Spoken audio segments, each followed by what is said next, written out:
एक नेक बंदे ने अल्लाह ताला की जियारत के लिए 40 दिन का चिल्ला काटने का फैसला किया।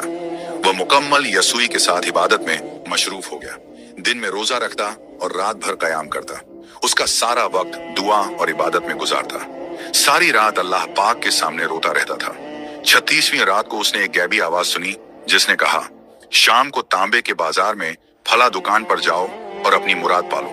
वह वक्त से पहले बाजार पहुंच गया और तांबा साज की दुकान तलाश करने लगा। वह बहुत बेचैन और बेताब था। तब उसने एक बूढ़ी औरत को देखा जो तांबे की देगची लिए हर दुकान पर जा रही थी और उसे बेचने की कोशिश कर रही थी।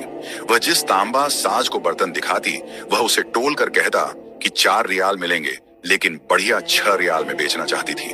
कोई भी तांबा साज 4 रियाल से ज्यादा देने को तैयार नहीं था। बूढ़ी औरत मायूस होती जा रही थी और घूमती रही। आखिरकार वह बढ़िया एक तांबा साज के पास पहुंची जो अपने काम में मशरूफ था। ये वही दुकानें थी जिसका इल्हाम हुआ था। बढ़िया ने कहा, मैं ये बर्तन 6 रियाल में बेचना चाहती हूँ, क्या आप 6 रियाल देंगे? तांबा साज ने पूछा, सिर्फ 6 रियाल? क्यों? बढ़िया ने दिल खोलकर बताया, मेरा बेटा बीमार है। हकीम ने नुस्खा लिखा है जिसकी कीमत 6 रियाल है। मेरे पास और कुछ नहीं। तांबा साज ने बर्तन उठाकर गौर से देखा और कहा, माँ ये बर्तन बहुत उम्दा और कीमती है, मैं 25 रियाल दूंगा। बूढ़ी औरत ने चौंक कर कहा, कि आप मेरा मजाक उड़ा रहे हैं? तांबा साज ने कहा, हरगज नहीं, मैं सच कह रहा हूं। तांबा साज ने बढ़िया के हाथ में 25 रियाल रख दिए। बूढ़ी औरत की आंखें खुली की खुली रह गईं और वह दुआएं देती चली गई। वह शख्स ये सारा मंजर देख रहा था। जब बढ़िया चली गई तो वह तांबा साज के पास गया और हैरत से पूछने लगा। उसने कहा, चाचा लगता है आपको कारोबार नहीं आता। सबने 4 रियाल कहे थे और आपने 25 रियाल दे दिए। तांबा साज ने काम रोक कर कहा, बेटा मैंने बर्तन नहीं खरीदा, मैंने उसके बच्चे का नुस्खा खरीदा है, उसके बच्चे की देखभाल खरीदी है। मैंने उसे 1 हफ्ते के खर्चे दिए हैं ताकि उसे अपना सामान बेचना ना पड़े। मैंने 1 माह की दुआ खरीदी है। वह शख्स खामोश खड़ा उस तांबा साज को देखता रहा।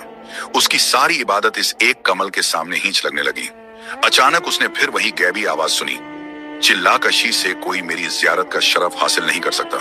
गरीबों को थामो, गरीबों का हाथ पकड़ो, हम खुद तुम्हारे पास चलकर आएंगे।